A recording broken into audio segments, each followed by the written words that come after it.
You were listening to episode 182 of the Game Deflators Podcast. My name's John, and I'm joined by Ryan. Hey everybody, here at the Game Deflators Podcast, we like to talk about games we've recently picked up, games we're currently playing, and we go Jurassic Park on a Hobby Lobby in this week's Inflation Deflation Challenge.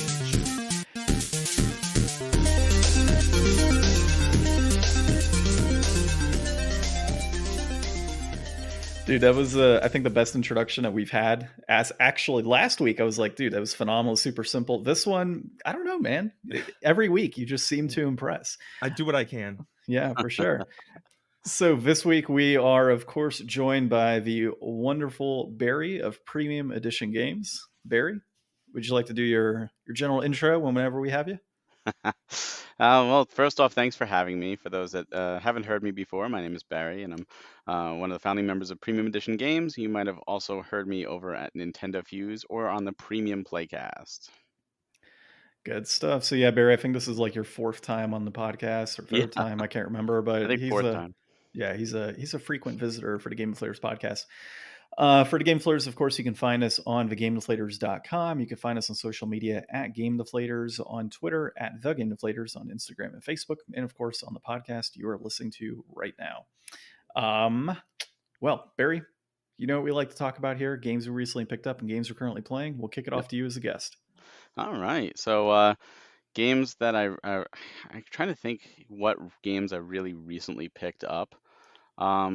I got Grand Theft Auto 5 on Xbox One because it was like a stupid sale, or the Series X on Amazon. But I really haven't been picking up as many games lately, other than like the Switch set. But I've been picking up oddities for the collection. Is really kind of one of the things that I've been focusing on.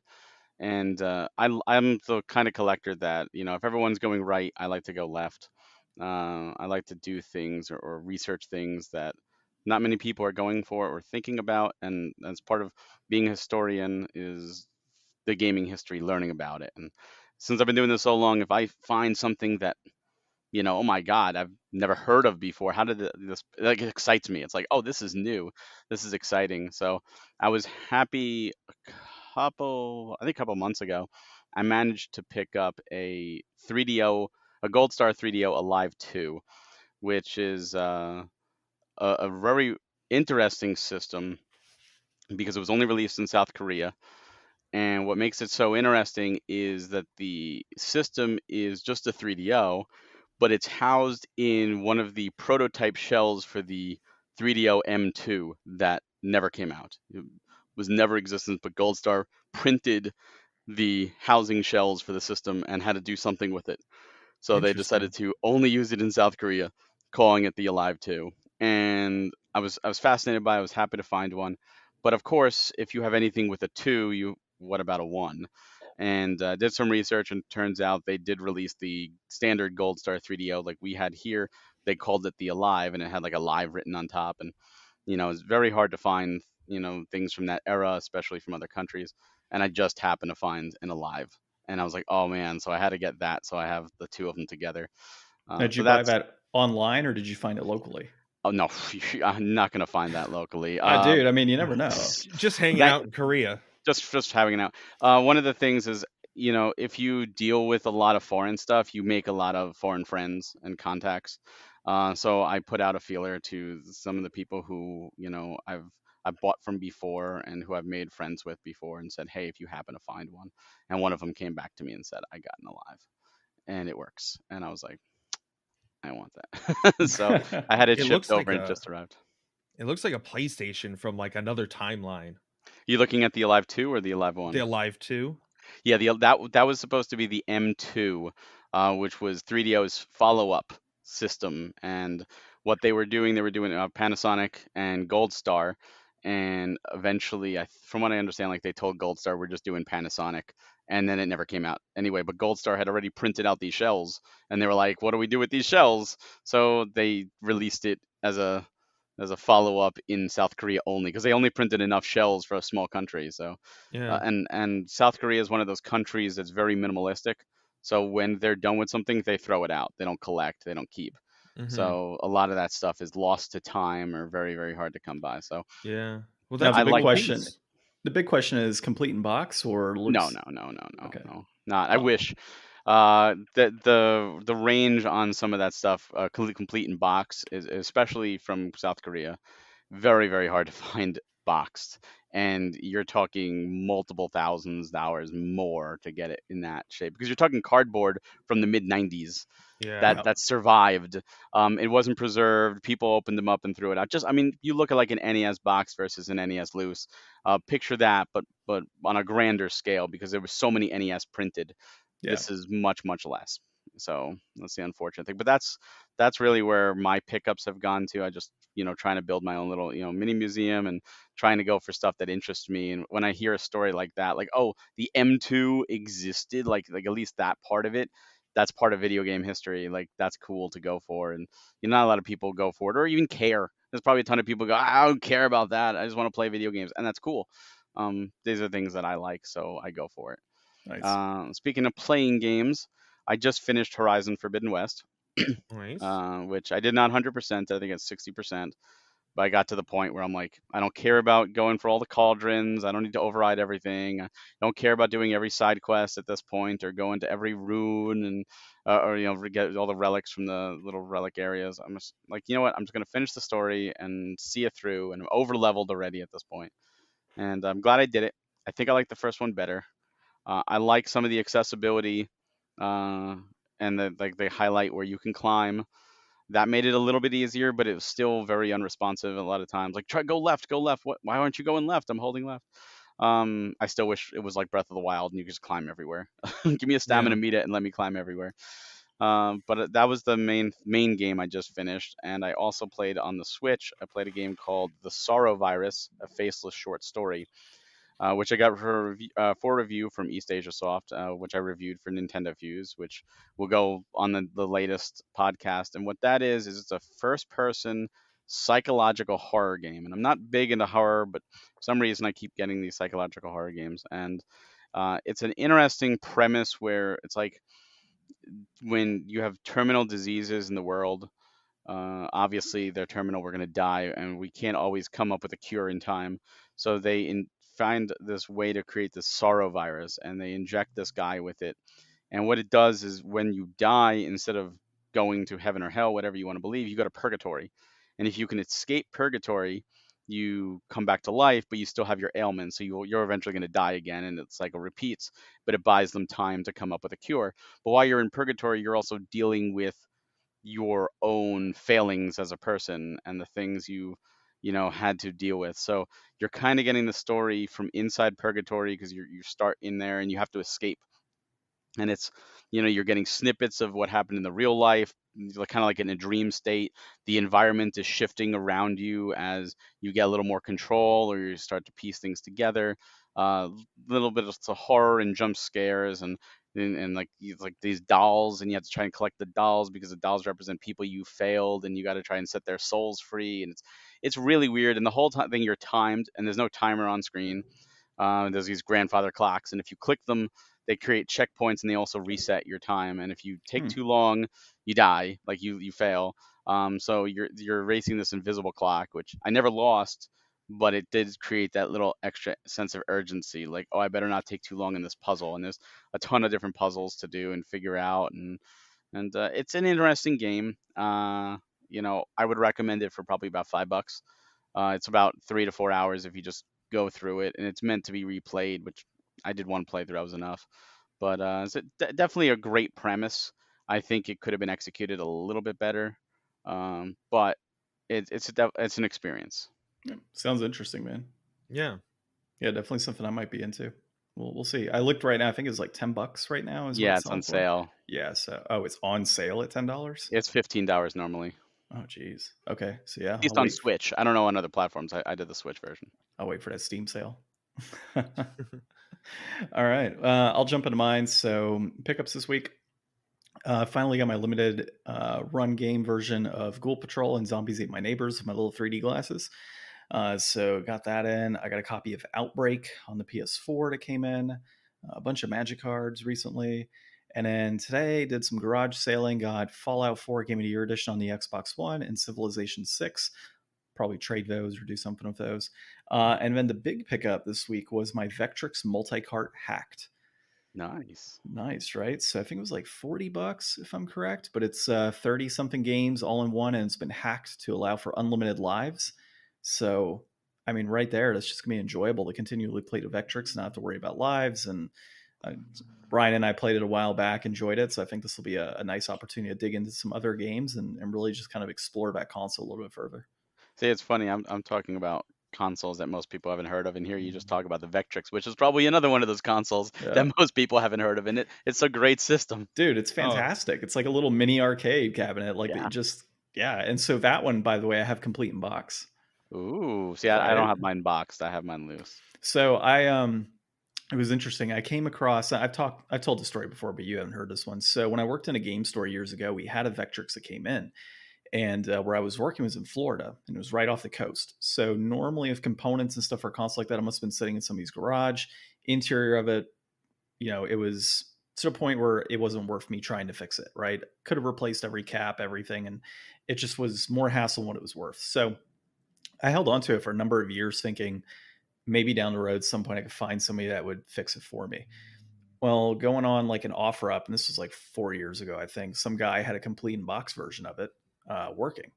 And yeah, so I picked it up from him for like $200 with several games. Wow, that's a right? steal. 100% steal at that time. I think they were going for about 400 at the time. So I picked it up for $200, and then get this, took the broken Vectrix, sold it on eBay for parts for $250. Oh my God, you came up ahead.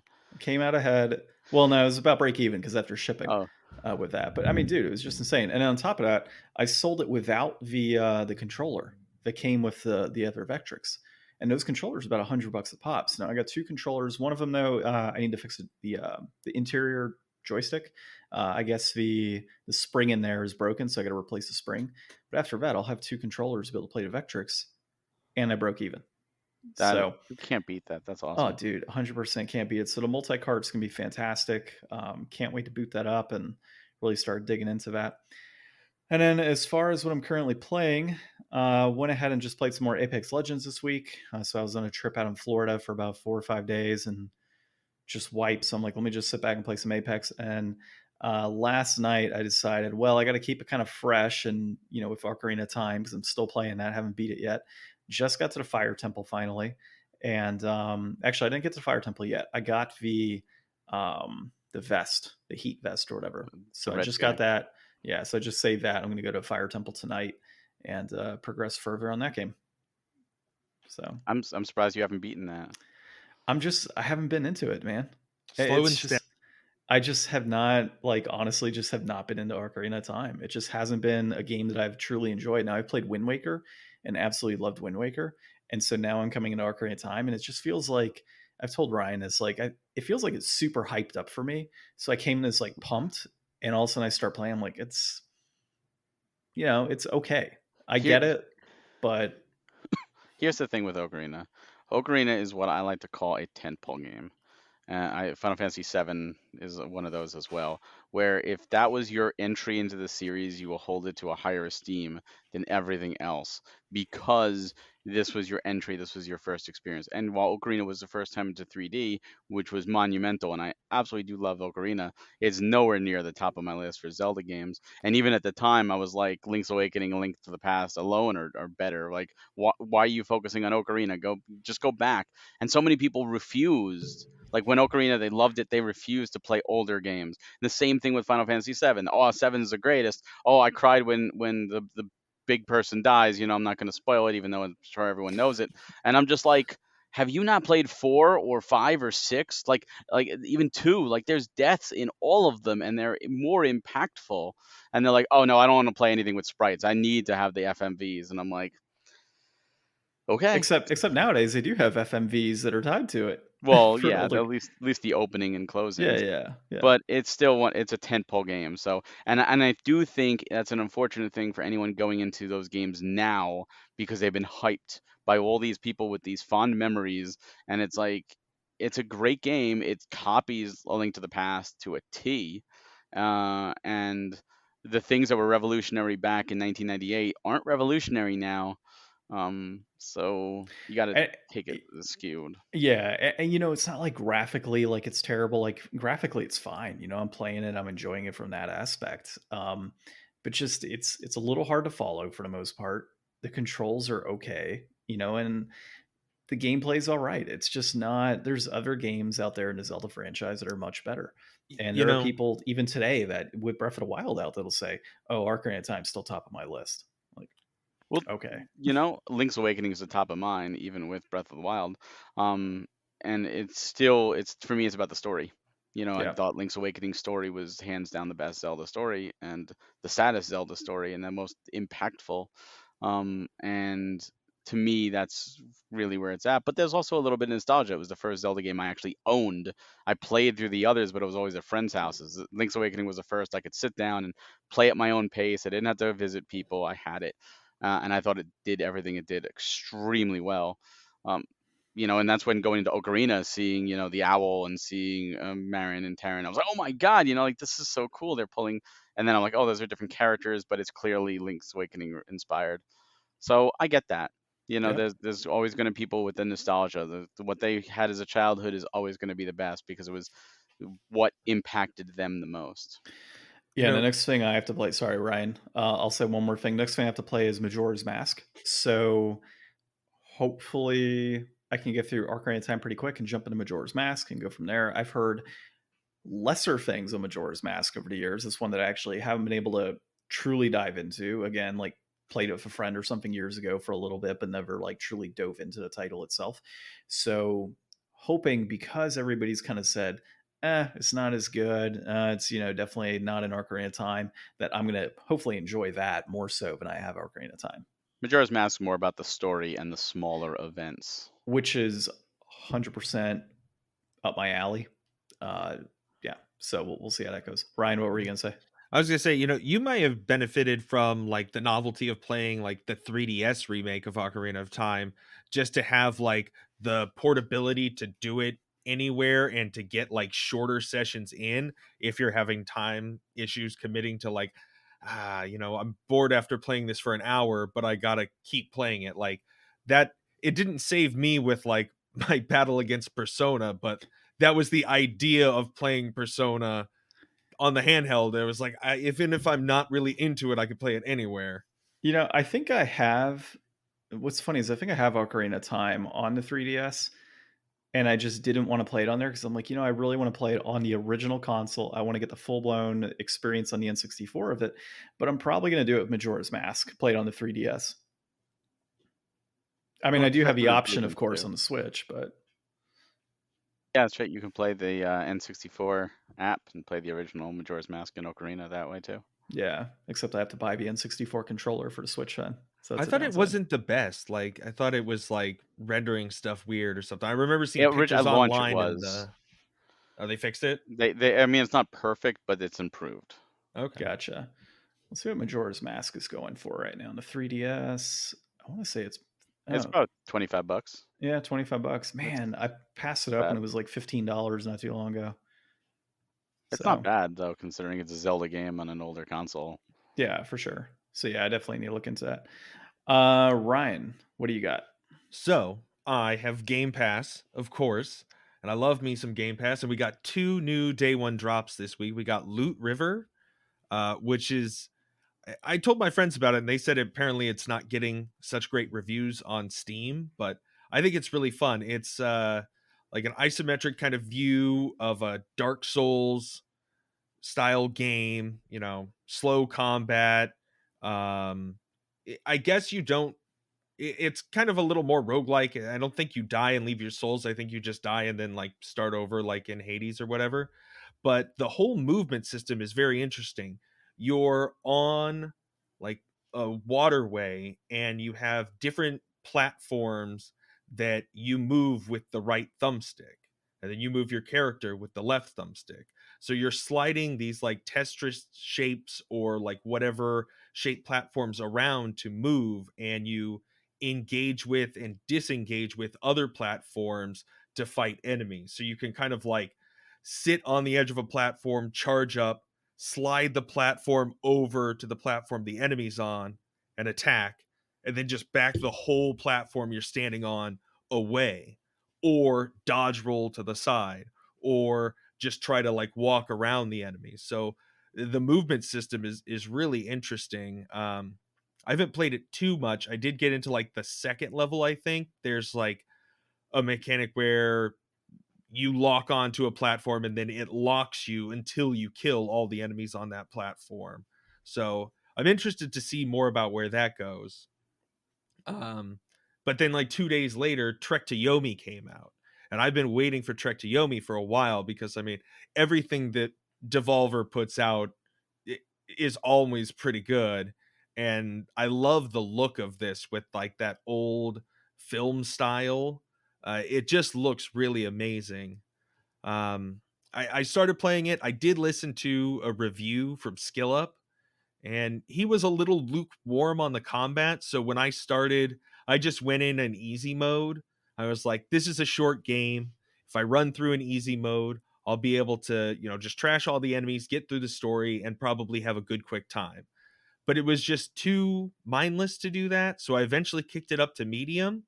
And now I'm really engaging with the combat. Like maybe I'm going to hit a wall or something where I lose interest, or maybe it just wasn't the game for him, and it's more in my style. But I'm having a lot of fun with it, despite it being more of like a basic kind of like side scrolling beat 'em up esque kind of game. Um, but I highly recommend that one, especially if you have Game Pass. It's really pretty to look at.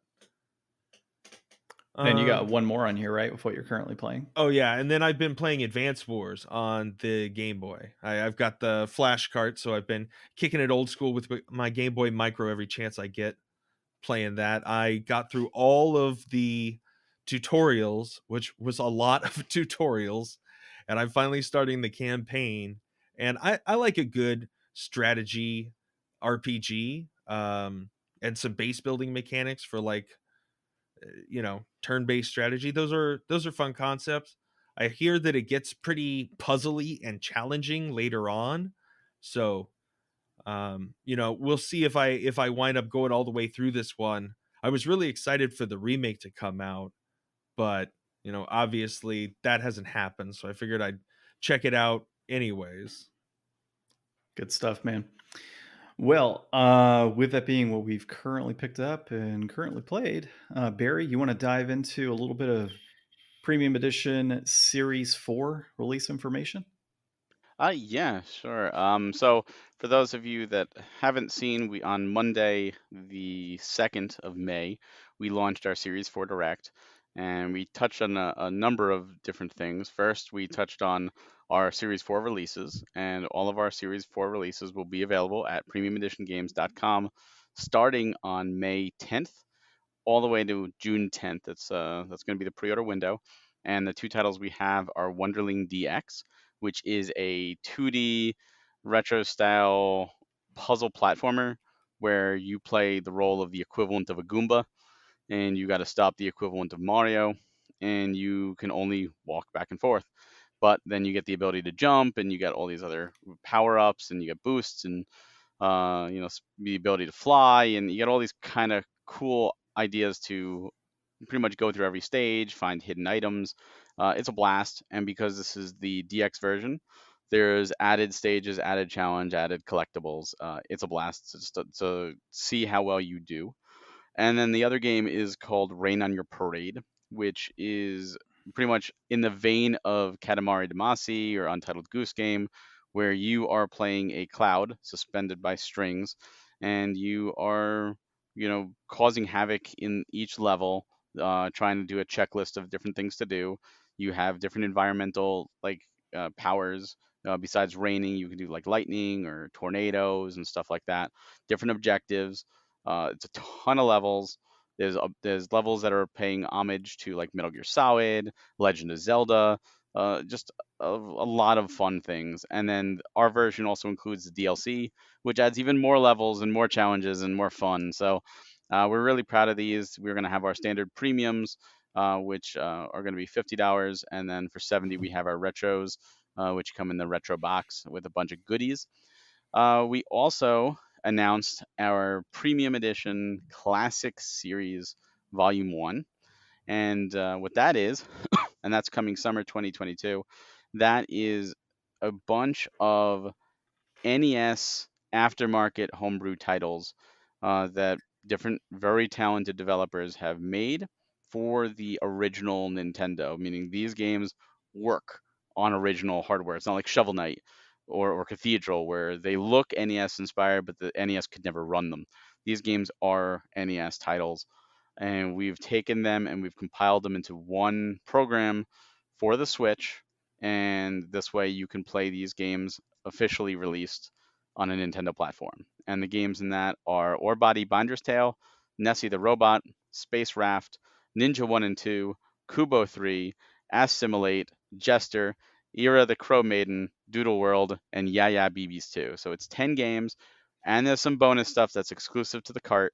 So we're really excited about this because this gives all these talented developers a chance to get officially released on a Nintendo platform.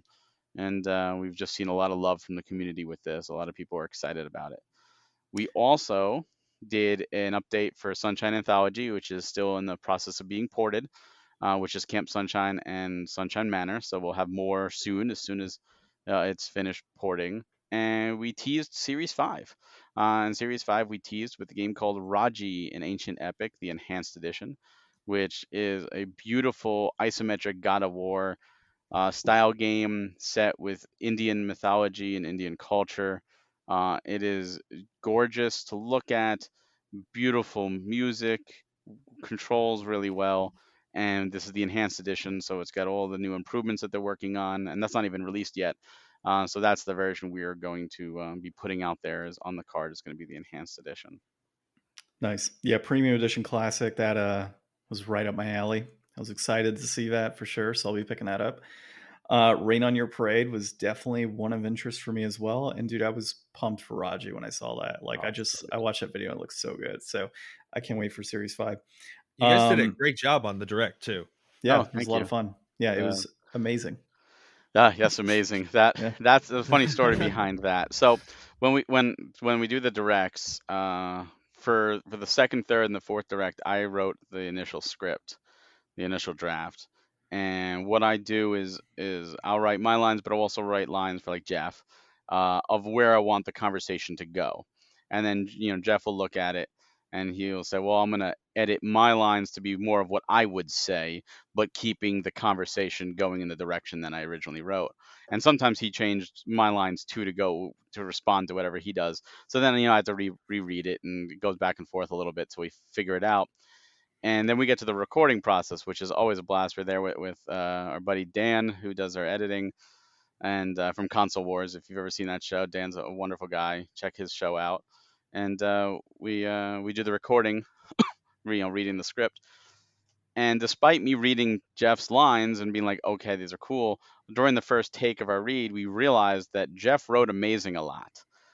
Because I've always tried to differentiate using different words in the original script, and because I don't like to over repeat it, and he just didn't realize it when he did it himself and just wrote amazing. And when I reread it, I only reread like his lines. What did he change? And since I read them isolated, I didn't realize there was that connection.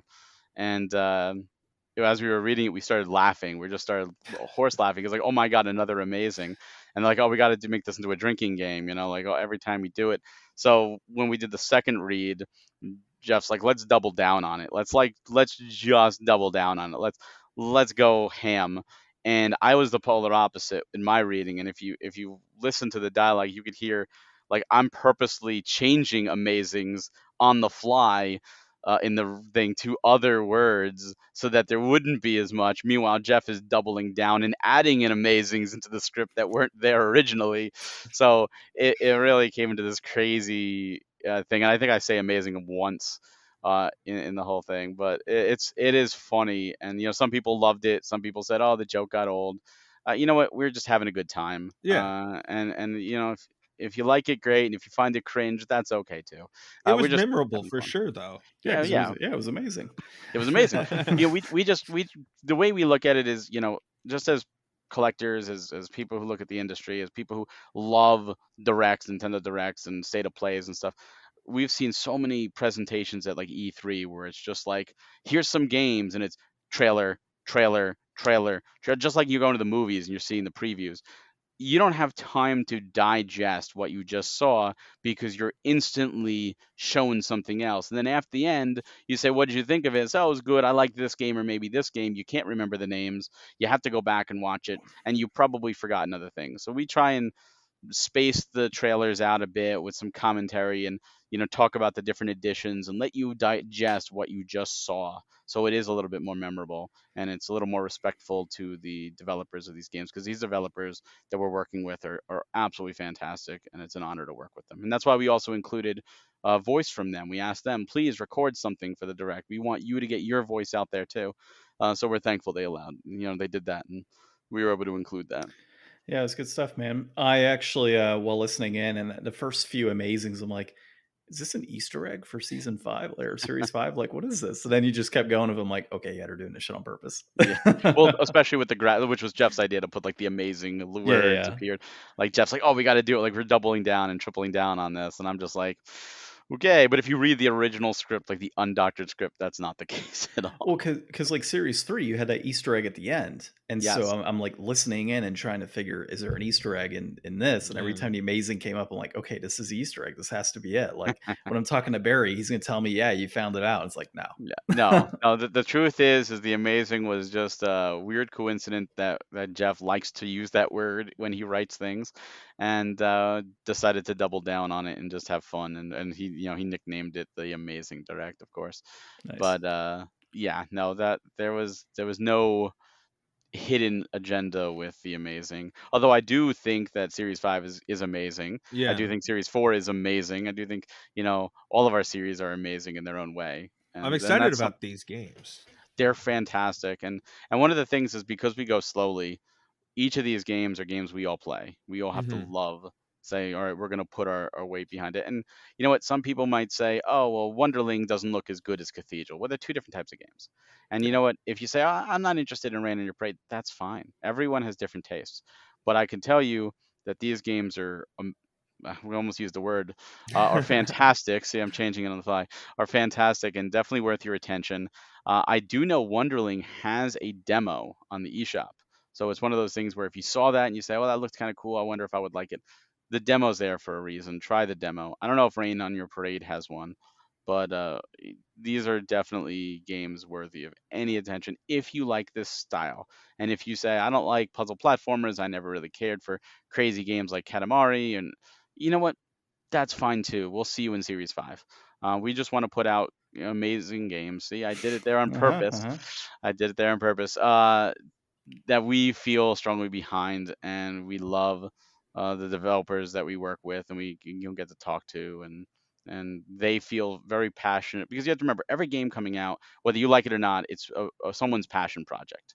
It's someone's that they put their heart and soul into this game, and we feel that, and we feel it resonates well with every one of our releases, and we want to convey that in the packaging, which is why everything in the retro editions, the developers signed off on. They said, "Oh yeah, we want that. That sounds good. Let's do that." Um, and we want that with all of our editions. The developer has say over what goes in. We want to make sure that each of those are from the developer themselves. Just like the challenge, that comes from the developer. So what you're getting when you're getting a premium edition game, not only are you getting it complete on cart, but you're getting what the developer themselves as a collective whole will really wants. And then you guys recently upgraded some of the materials in your new Yes. editions, right?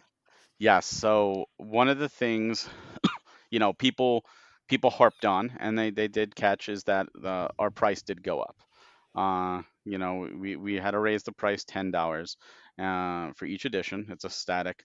And one of the reasons we had to do that is because the nature of the world. We've gotten so many emails from suppliers. Plastic has gone up. Plastic is going up. Plastic is going up. That means the plastic switch cases are going up. That means the shrink wrap is going up. Our gas is going up. Transportation is going up, because it's not all done in one facility. We have them done and they're all shipped and then they're assembled. So transportation and shipping is going up, and all these extra fees. And we're a small company, and we look at it and we go, "Oh my God, this is crazy." That all this stuff is happening. I mean, we started a company in 2020. I mean, the world the world in 2022 is very different than it was in 2019. And the shipping delays, of course, with the canal issue and all that with freight shipping. It's been something that we're not happy having to do. But we also looked at it and said, if we're going to do it, first off, the developer does make more money this way too. So it's not like, oh, we're getting more profit. Like, no, the developer's making more money too, which is always a bonus. But we look at how we can raise the bar. People loved Series 1, they love Series 2. They said these are great additions. These are like mini collector's editions. We hear that all the time. Well, we wanted to make it that way. So what we did is we looked into upgrading our manuals and we looked into upgrading our slip covers, and we were able to up it at an extra cost, but we said we got to do it. We got to stand behind premium. So if you take a Series 1 or 2 slip cover and you compare it to Series 3 or Series 4, because we said we got to do it for Series 3. Like, let's eat it on Series 3. Let's do it so people can see how much better these new ones are. The thickness, it's like 3 times thicker. The cardboard, it's matted, it's got foil, it's hard, it's just amazing. And I'm using it again on purpose. The manuals are matted, they're foil, they're thicker. Like, it's done so well that people who have seen it, who have felt it, have commented like, "Oh my God, like this doesn't feel like the same release." And they've been asking us to redo the slipcovers for our first 4 releases to match them. And one of the things we announced, we did it originally. We announced it on Twitch, but we touched on it in the direct. Is our partnership with Gamers for Gamers, because we have the people who behind Gamers for Gamers, Josh and Sheena, are part of our team. Wonderful, wonderful people. And in addition to doing Gamers for Gamers, they do a charity called Gamers for Kids. And what that charity does is it provides TVs, systems, games for group homes and orphanages and children that are already in a crappy situation. And this way they're getting the joy of video games to at least attempt to make their life a little better and have some fun. And they get everything supplied and taken care of and hooked up, and making the next generation of gamers fall in love with games, which is a wonderful charity. So we are doing different variants for Gamers for Gamers. Those ones will be 20% more, but they 20% goes right to the charity. So you're buying a great game, you're helping a cause. And we debuted the newer quality slipcovers with Demons Tier Plus. They did a variant for that, and it just came out stupendous. So if they're doing variants for Series 3 as well, which we showed off the cover arts for those. So those will have a different cover, and for variant hunters, it's great. And if you miss Series 3 and you want the variant covers, you can do that. And those are limited on the webpage, and then the rest are available only if you see them at conventions. So we're always going crazy. And one of the things we also added, which is a pre-order bonus, on our webpage, premiumeditiongames.com, is a dog tag. Each game gets its own respective dog tag as a free pre-order bonus for supporting us. So we did this with the Gamers for Gamers Demons tier. We did this as a pre-order bonus for Series 3, and we're doing this again for a pre-order bonus for Series 4. And we're also going to be releasing a dog tag set for our first few games on the webpage on May 10th with a chain. I believe it's $10. And this way you can wear a dog tag collection of all the premium games, and you could collect that as well, just as a bonus. It's our way of saying thank you for supporting us. Awesome. You mean amazing? Amazing. Well, it's good stuff that you guys are doing, and always excited to see kind of what's down the pipe. Excited for Series 4, excited for Series 5, and excited to see what else you guys put out in the future. I did have a quick question for you though, Barry, and this might have been covered in the video and I might have missed it, but so you guys have 2 games coming out this go around. Are there any plans in Series 5? Like, are you going to have potentially 2 games, or are you looking at like maybe 3 or 4? Like, what type of outlook do you have for like future series, and like how many games are going to be, distributed or, released? So we thought about that. We don't want to overflow people. We don't want like too many. So 2 is the magic number that we're going for. We're shooting for 2. I mean, we did 3 with Series 3, and that was because Mighty Fight Federation fell into our laps and it was ready. We expected, like, oh, there's probably going to be future DLC. Like, no, it's done. So we said, let's just go for it. So 2 is where we're positioning ourselves. However, and there's a big however, if some game comes out and says, hey, we want to do it and we want to be part of the next series, and this is like, we would be stupid to pass this game up. We will do a third, so that's why we're kind of like leaving that spot as this fell into our lap. We have to take advantage of it. We have to make sure that we get this game out there, because this is just a title we would be silly not getting the premium treatment, because we love it. So then we would do a 3. And that's how we're positioning ourselves right now. As things go on, we'll see. I mean, if there's enough demand and people say, oh, we want more in this, because we have so few, we have to be selective. So that developers will reach out and it's like, well, how can we put you, and we can maybe sign you, but we can't do you until next year. We can't release your game until next year, because and some developers are cool with that. Some, maybe they might want it more recently or more quickly. We just want to do cool things. So, 2 is a safe bet, and if 3 happens, it's going to be something special. I mean, especially with doing other things now, like that retro release with all the different games on it, and doing the re-releases for the charity and stuff. You guys are getting into doing more than just those series too. Yeah, the classic series isn't a part of, it's its own thing. It's its own separate series. So it is coming out between 4 and 5, but it is not Series 5. It is not part of Series 4. It is the classic series. So and it is called Volume 1 because we're fully intending to continue this series and do it. We don't know how often it's going to come out, but we're definitely in talks to continue doing it. Now, it's probably a pretty straightforward answer that I could probably have answered myself, but would you be planning on going beyond NES for those types of classic series? I mean, would you be looking at SNES, like anything that was unreleased? We started with NES, and we were able to make it happen, and we're absolutely open into other systems as long as we can do it. So we're trying not to run immediately. We want to crawl first, and we want to see how it works. And who knows, maybe we could have multiple classic series volumes for different systems, or however it works. We haven't truly discussed it. Fun things on the horizon. Now, when we say different systems, though, and you don't have to answer it, but obviously SNES is a possibility. Are you looking at outside of Nintendo as well for a classic series, so Sega? And yeah, I mean, if we can do it and we can make it happen, absolutely. I mean, you have to remember, Jeff wrote multiple books on different homebrews for Sega, Super Nintendo, NES, like stuff like that. He's very big into the homebrew scene and the aftermarket scene. He knows a lot of the developers and friends with them. So if we can make their dreams come true, we're going to do our best to do so. Oh, awesome good stuff. Yeah, well, we'll let you on to tell everybody about it once it comes. Yeah, absolutely. All right. Well, let's dive into our topics here. The first one being Reggie, former head of Nintendo of America, is weighing in on Nintendo's worker exploitation. Ryan, you and I discussed this a while back. He's essentially saying this is not the Nintendo I left.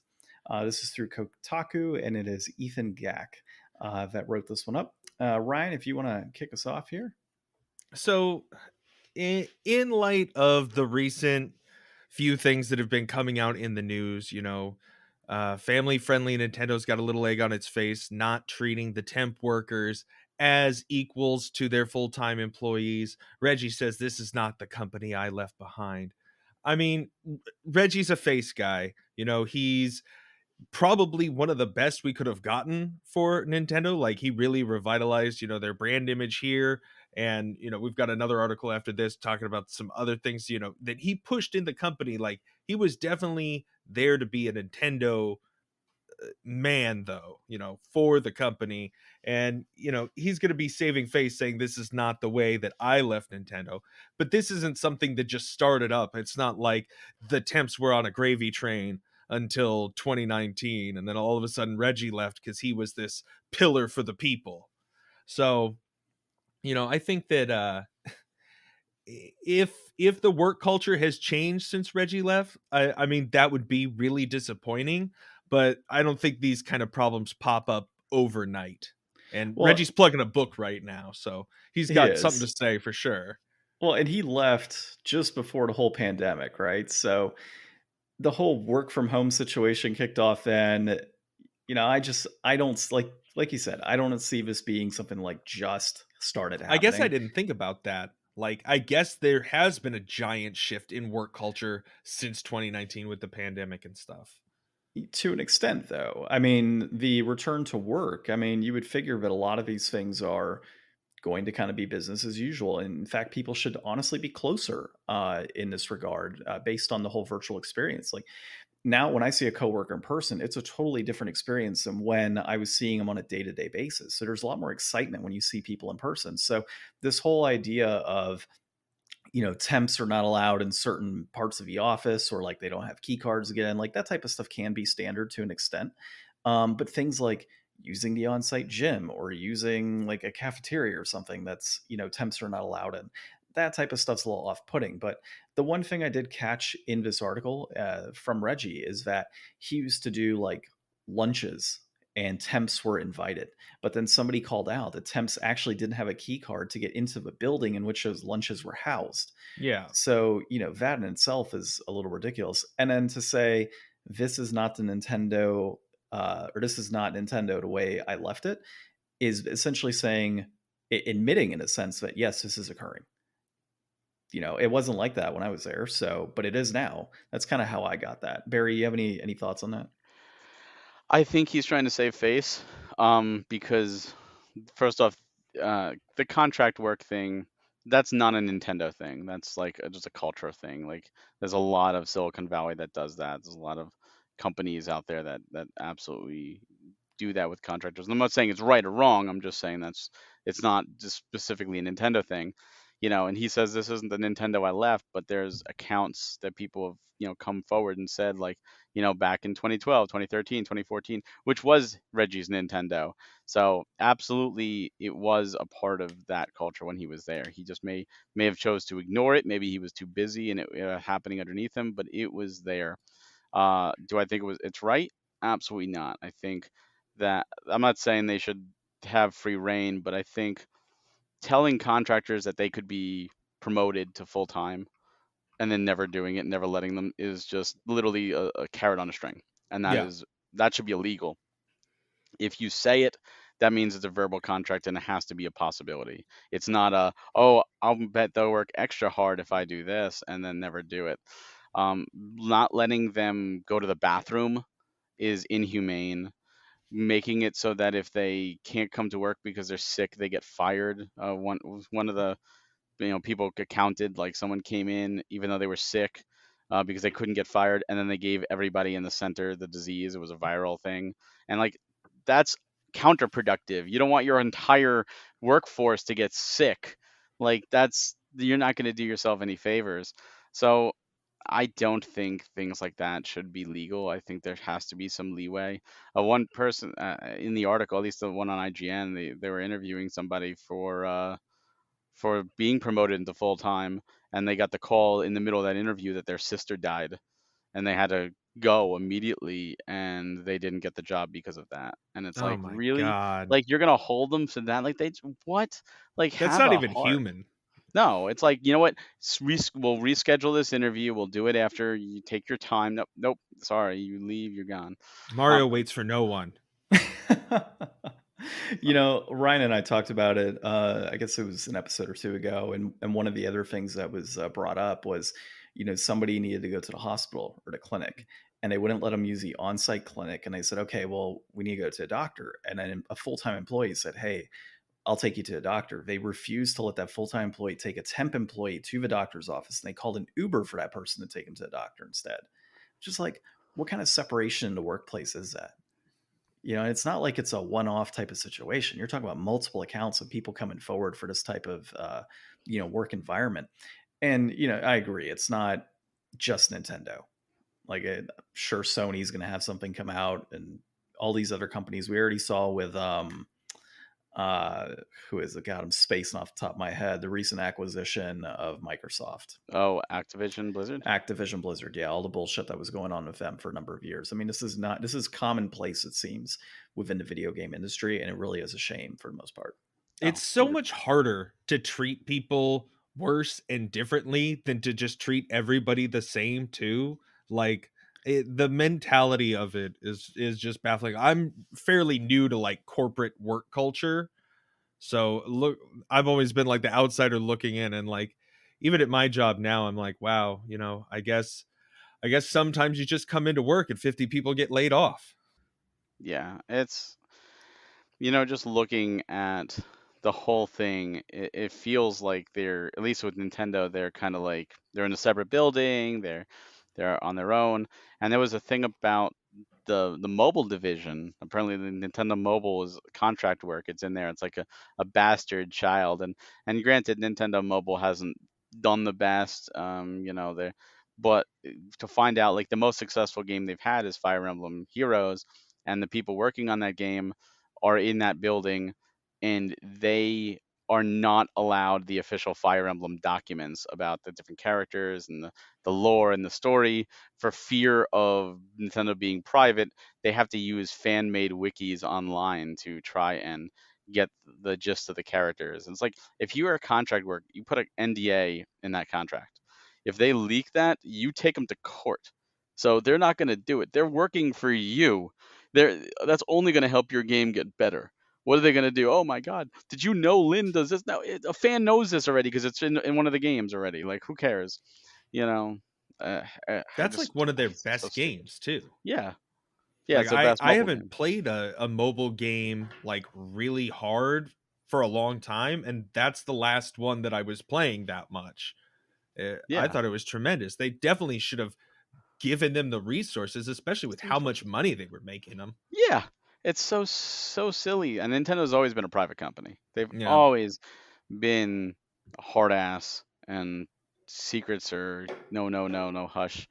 But when they're already working on your title for you to make you money, just let them have it. It's only going to benefit the game, which only makes you guys look better. Yeah. Yep.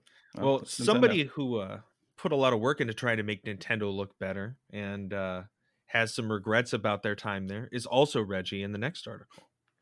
Yeah, so this is through Jason Schreier and Bloomberg.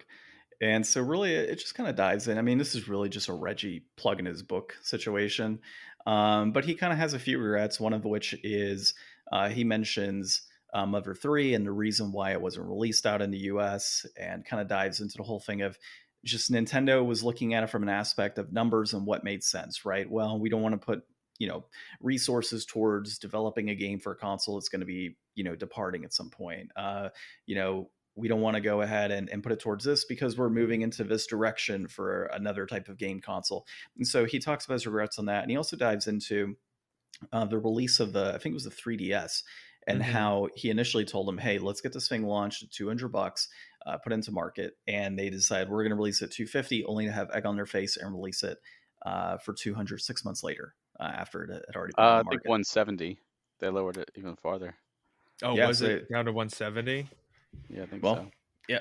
So I mean, I didn't dive into that 170 deep or as far 180. as the sales history on it, but yeah, I mean, it kind of goes into play where, to what you were saying, Barry, if Nintendo kind of being this private company, everything kind of tight to the chest, they don't really listen to a lot of outside noise or suggestion. You got, one of their heads kind of saying, hey, we need to put this at a cheaper price point. It's going to make sense for the company. It's going to be for the best of the organization. They're like, nope, we're just not going to listen to you. We're going to put this thing out into market as is, and an egg on their face. And it kind of makes you wonder with the culture aspect too, diving back into that, how many people are maybe afraid to kind of reach out to their Japanese bosses and just bosses in those corporate offices within North America to say, hey, this is wrong. This is how we need to treat these employees, out of fear that something's going to happen to them in return.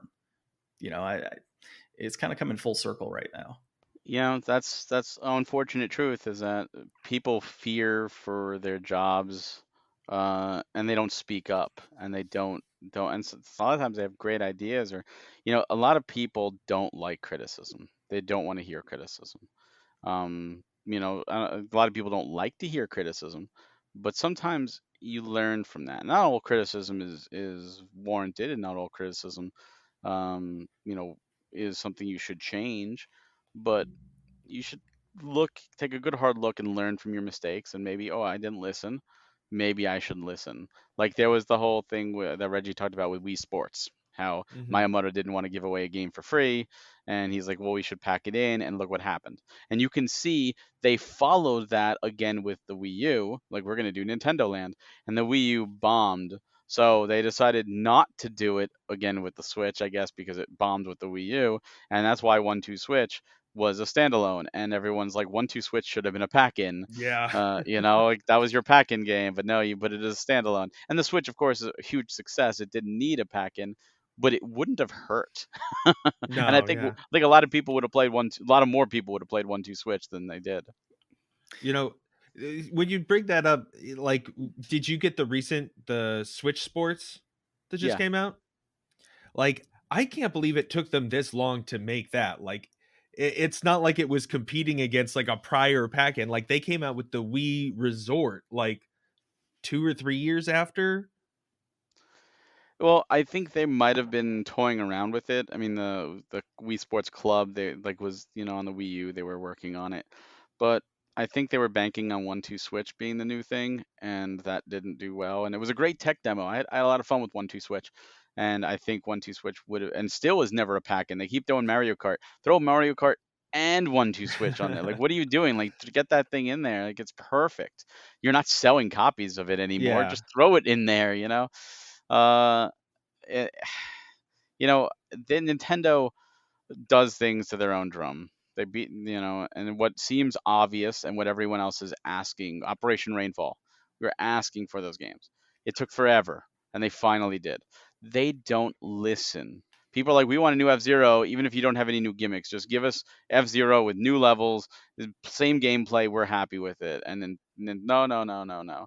And they have to bank on these gimmicks. They have to bank on these, and sometimes those work beautifully, but they don't like to go back on those. And I almost feel like the leg strap was an excuse to get Nintendo Switch Sports. Like, oh look, we could use the leg straps with soccer. Oh, we could put it around and do a new sports game. And they're like, all right, yeah, that's something new. We could go ahead and do it. Which is why the leg straps in one game and that's it. It's like, oh, it was just an excuse.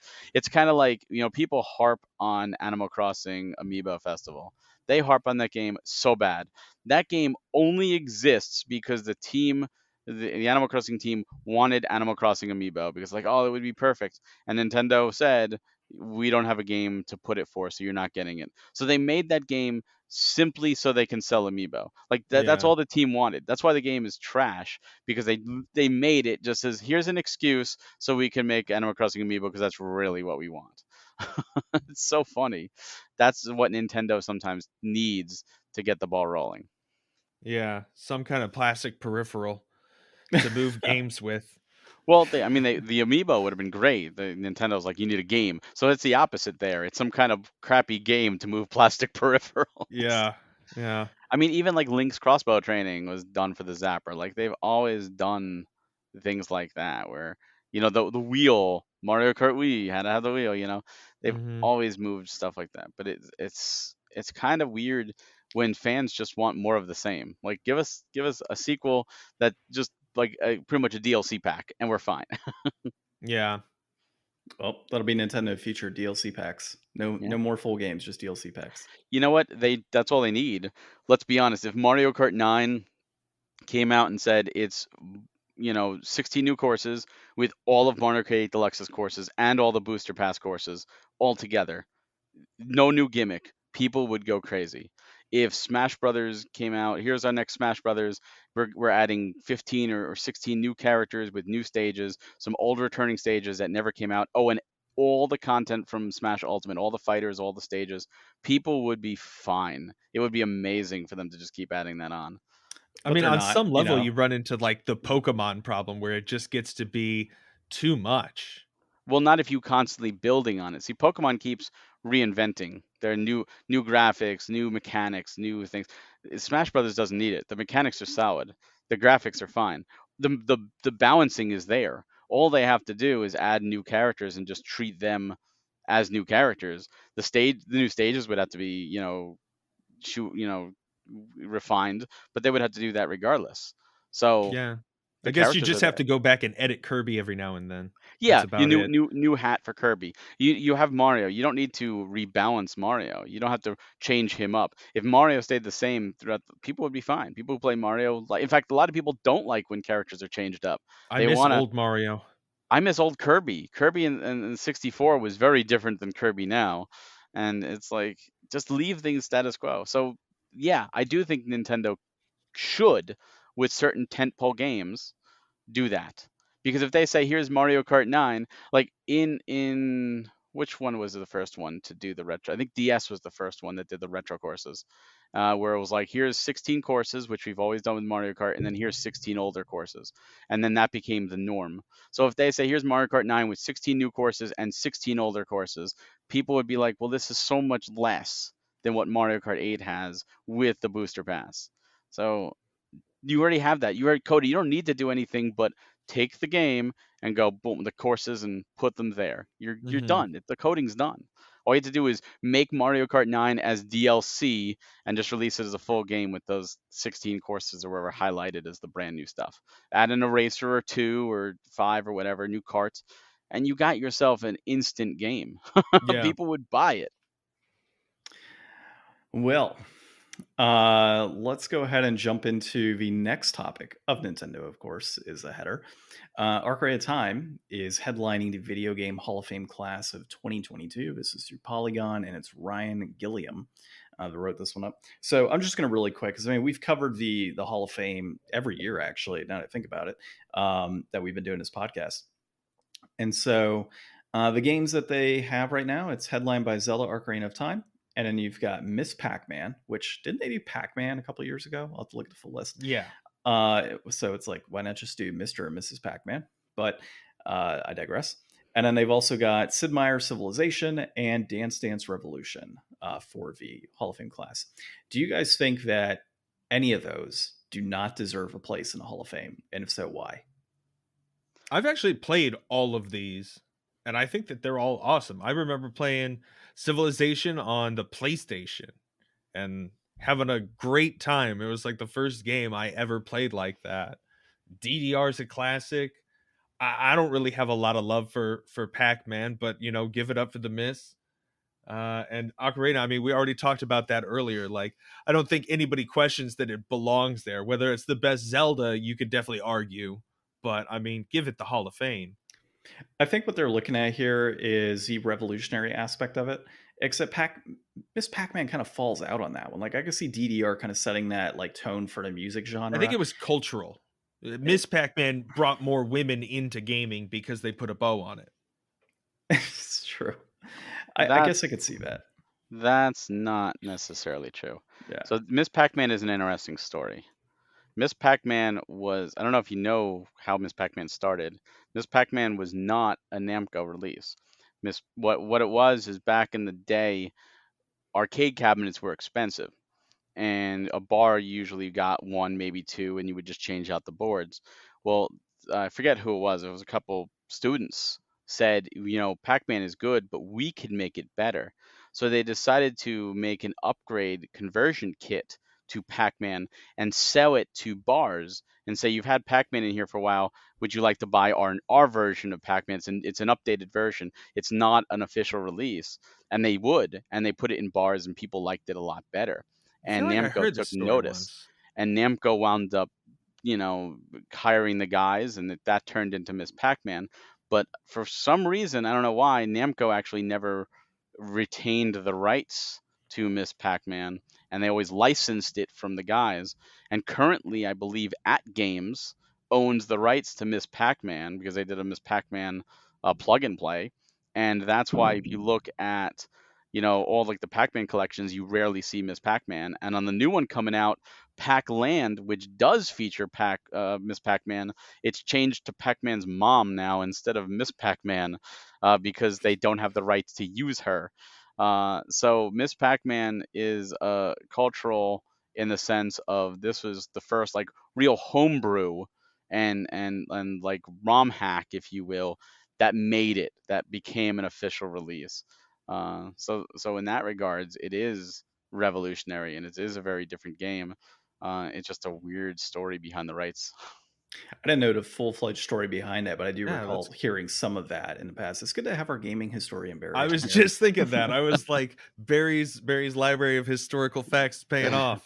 I mean, I don't know all the details, and I couldn't tell you the guys' names, and again, I don't know why the rights aren't Namco, and what the brouhaha behind it, and how At Games wound up with it.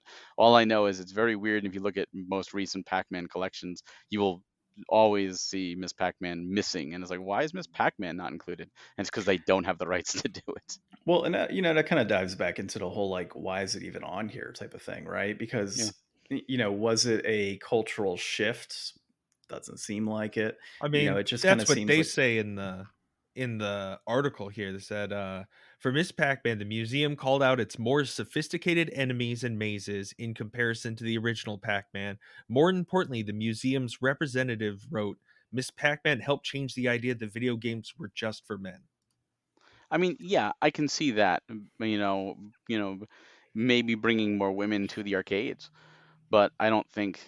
I mean, Well, I that's don't think their that's all there is. explanation for why they're inducting it. And you know what? That makes sense. But I see it more as a ROM hack becoming mainstream and really gives it out to the community that can fix games. How many games come out and like, oh, you can't fix this, and within a day, ROM hackers have Yeah. fixed problems on major releases. yeah.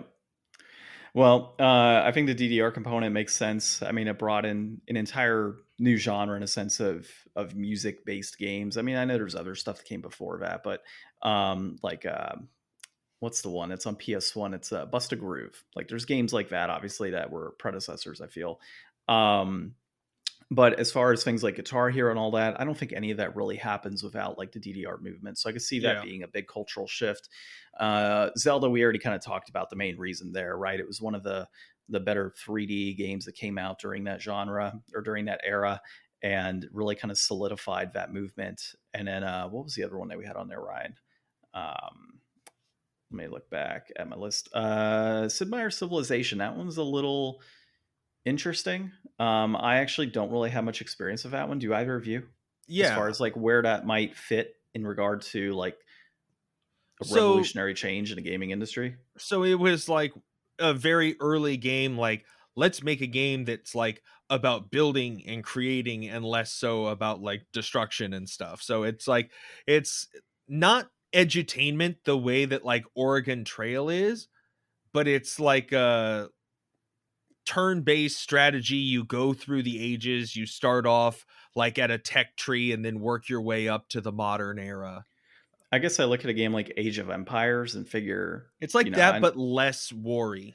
but I'm timeline wise because I don't have release dates in front of me. I mean, was Age of Empires before the Sid Meier games or was it after? Well, I don't think they Barry, do you, usually go in like a chronological order for that. Like they I'm just not kind of sure. put games up I'm every not year. sure. I guess the argument I'm making is like if Age of Empires came before Sid Meier's, like I would think that it deserves a spot above Sid Meier's. Well, it didn't do the I don't think it does the same kind of things. Like, do you like learn sailing and agriculture and mathematics and stuff, or is that all just like you get spearmen, you get swordmen, you get, one of them I think is more of like a strategy war game, and one of them is like going through the entirety of history and the building of modern technology on the principles of older technology through. Yeah, I guess I can see your argument on that. Okay, that makes sense. All right, well, let me look really quick at the full-blown list. I'll rattle off what's already in the Hall of Fame, and if you guys have like one game in particular after I go through this that you feel should be on the list, feel free to shout it out. But Tetris, Super Mario Bros., Pac-Man, World of Warcraft, Doom, Pong, GTA 3, Oregon Trail, The Legend of Zelda, the original, The Sims, Sonic the Hedgehog, Space Invaders, Halo, Combat Evolved, Street Fighter 2, Donkey Kong, Pokemon Red and Green, funny enough, is noted on here, Tomb Raider, Space War, John Madden Football, Final Fantasy VII, Super Mario Kart, Mortal Kombat, Microsoft Solitaire, Colossal Cave Adventure, Minecraft, King's Quest, Centipede, Bejeweled, Where in the World is Carmen Sandiego, StarCraft, Microsoft Flight Simulator, Animal Crossing, Sid Meier's Civilization, Ms. Pac-Man, Zelda, and then, of course, Dance Dance Revolution. I know it I've was a never quick heard of rattling off. Space War. I hadn't either, actually. It's an old arcade. Yeah. Okay. I mean, there's tons of games that deserve to be on there. Throw Minesweeper on there. I thought Minesweeper was listed. I'm pretty sure it was. I Yeah, I went think through it so Minesweeper's fast, I already don't even there. know if I went through it. Solitaire's on there. Yeah, Solitaire. Solitaire's on there. Yeah. I mean, Minesweeper, I could see. I mean, you had a question about Pokemon Red and Green. Yeah, I mean, it said red and green. I figured Yeah. it would be red and blue, but I'm pretty sure green was like a revamp, right? I didn't play Green it. was the I got- original. in Green is the Japan. original. Our Oh, blue original. is green. Oh shit, you're right. Okay. What? I always think leaf green for Yeah, whatever reason. that's Like, that's why. that's the first thing that comes to my head. Yeah, it was Pokemon Red and Green. Yeah. I don't know. Maybe like Virtua Fighter will wind up here on one day, probably. That's true. I like the Street Fighters on here. Obviously, you've got the Mario games are on here as well, so you got a lot of his iconic characters. I wonder when they'll start digging into more so, games like Uncharted would be one that I would love to see on here down the road. I mean, Uncharted, like versus The Last of Us. I imagine Last of Us will wind up on here first. You think so? I think so. I just think that, like, especially because now they're talking about doing like another remake for PS5 or something, and the HBO series is going to come out. Like, I don't think that many people saw the Uncharted movie that it's going to be breaking down the doors anytime soon. Yeah, I get that. That makes sense. All right. Well, if we don't have any more thoughts on that, let's dive into a little bit of Yoshi's Crafted World. So let me get the information on here. Yeah, I could go through. Okay, yeah, go ahead. All right. So, yeah, this week for the Inflation Deflation Challenge, we checked out Yoshi's Crafted World for the Switch. Developer was Good Feel, published by Nintendo. Director Masahiro Yamamoto, and this was released in March of 2019. It is a platform side scroller. Reception about an 8 out of 10. This was a fun one. This is in that vein of, Nintendo and craft stores getting together to mash up everything from your childhood. And I've always been there for it. I love, everything from the crayon and pencil style looking Yoshi's Island, the Kirby's Epic Yarn. I've always been a creative artistic person. So like these really speak to that inside of me. I want to get my hands on these games. Yeah, this game in particular, man, it definitely captured me right off the bat compared to some of the other titles that I played that are specifically Yoshi. And, the whole crafted world experience, the first thing I noticed was the coins, right? The coins look like little plastic coins. It doesn't come off as like, metallic or anything. Like it's clearly a crafting store that we're playing in, and the ability to interact with various aspects of a level. So there could be things in the very background that allow you to get more coins as well. And just that was one of the things that really stuck out to me, was obviously shininess, but just how well it was done, man. Like it really did feel like you were in a kindergarten class while you were playing this thing. And the controls themselves, I thought were great, dude. Like you and I played some 2-player for a bit, and then we played 1-player to kind of get the feel for that. And, I love the ability to interact with each other's Yoshis, be able to spit each other out, carry each other on our backs, and then, do certain like jumps where you're jumping up, then I can jump off and such. So I thought mechanically it worked very well. And, we didn't go too deep into it. We went through, I guess, the first technical world and the first boss and such, and I had a good time with that alone. And it's a game that I'll be picking up with my wife here pretty soon and playing through. Barry, any thoughts on that? I mean, how long has it been since you laid your hands on this game? I played it at launch. I never beat it, but I got about halfway through the game. I thought it was great. I thought it, like I said, it controlled well. I really liked when you had to go back and find the Poochie pups, and how you got to see the world from the other side, and you saw it was all like cardboard cutouts, and it really made it's very distinct feel to the game. And of course, they did Woolly World prior to, and I like what they're doing with Yoshi, where they're really making it feel like something unique, something new, something. I don't know if they're gonna continue with the crafting motif, or if we're gonna get paper mache, or if we're gonna get, who knows, claymation. Uh, it's just, you can see it wasn't just here's an idea, and we're gonna, do it a little bit and call it that. They went full in. It's like when you go to Disney World and you go to a ride, and the garbage cans are themed on whatever the ride is. Like, it's that full immersion. They did such a good job with it. I liked it. It's, for me, I didn't get to finish it because I did eventually start getting like, all right, I've seen what this game has. I kind of want to move on. Like, it's a decent sized game, but I know plenty of people who have 100%ed it and loved it the whole way. Yeah, I nice. I love how the Yoshi series has kept that like Yoshi game feel while going through these changes and incorporating these different materials and things. And it's something that I always wish they'd been able to do better for like the Paper Mario series, where like they kind of took those like ideas and material ideas and brought them in more and altered the gameplay instead of keeping the gameplay the same and just introducing those as like new, you know, more artistic elements. And I think that like they've really come to master it at this point. Like all the paper like just looks like you could reach out and touch real paper. And like you said, like the coins, like they're those perfect little plastic coins. Like I almost wanted to see like the little cut off nub, at the end of them, like they got cut out of like a mold or something. Yeah, Yeah, yeah, I would agreed. agree with that for sure. So Ryan, brass tacks here, man. We're looking at complete in box is 34.41. It peaked at 45.20 back in May of 2020, and it is currently trending down in price. In fact, I picked it up for about 35 or 40 bucks new the other day. And then loose, you're looking at 32.07, peaked at 43.50 April of 2019. That is also trending down. So, I look at a $35 price point on this game, and I mean, I think it's totally worth it, dude. Like Barry was saying, it's a pretty extensive game. It's a Mario based game, or not really Mario based, but Nintendo first party title. And many of those games just don't go down in price. So the fact that you can pick up a complete in box copy of this right now at 35 bucks, I think that's going to, long term, that's probably going to end up being the price point for this title. And it'll probably stay around that rate for a number of years. So I think it's worth picking up, at 34, 35 bucks right now, 100%. Yeah, definitely. I mean, the more new titles are always like, could you sleep on this for like 10 years and save yourself like maybe $5 or something? Probably, but I mean, this is a good fun time. Like, do you really want to sleep on it for that long? And given, like you said, a savings of what, $5, maybe even $10, like just pick it up now.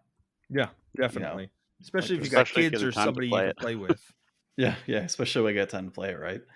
All right, cool. So you're gonna put just right for the rating on that. Cool. All right. So next week, man, I'm not sure exactly what we're gonna play. Maybe we can dive into that Vectrix multi-cart. That might be some Yeah. fun. We'll have to report back to Barry and how that Yeah, is. let me know Some how it obscure is. titles. Yeah, be good stuff. Well, Barry, if you want to do another quick plug for yourself as well as premium edition games, and then we'll dive into the end of the episode here. Sure. So again, on May 10th till June 10th at premiumeditiongames.com, Series 4 will be up for pre-order.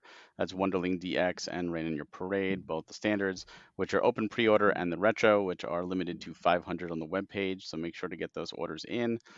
Dog tags will also be available. You can, again, find out all the information premiumeditiongames.com. You can go follow us on socials. Facebook, Instagram, Premium Edition Games, Twitter at Premium Edition 1. And you can follow the Premium Playcast. You can hear that on all podcast sessions, as well as on premiumeditiongames.com, and then nintendofuse.com, and then youtube.com/nintendofuse, plus all podcast spots. You can hear Nintendo Fuse podcast as well. Thank And you, for Barry. me, at Hawk Hellfire on Twitter, if you ever want to just talk and chat, and I'm always game. Sounds good, man. And then, of course, you can find us on thegamedeflators.com, at Game Deflators on Twitter, at The Game Deflators on Instagram and Facebook, and a podcast application you're listening to right now, as well as others. Go ahead and leave us a review. And, of course, leave the Nintendo Fuse podcast review as well, and pick up those pre-orders when they become available. This has been episode 182 of the Game Deflators podcast. We've been joined by Barry of Premium Edition Games. My name's John. I'm Ryan. And thanks for listening. And he's Barry. And I'm Barry. We always end with those. We got to get like a standard practice. So I'm John. He's Ryan. He's Barry. Yeah. Thanks for listening, all. Bye.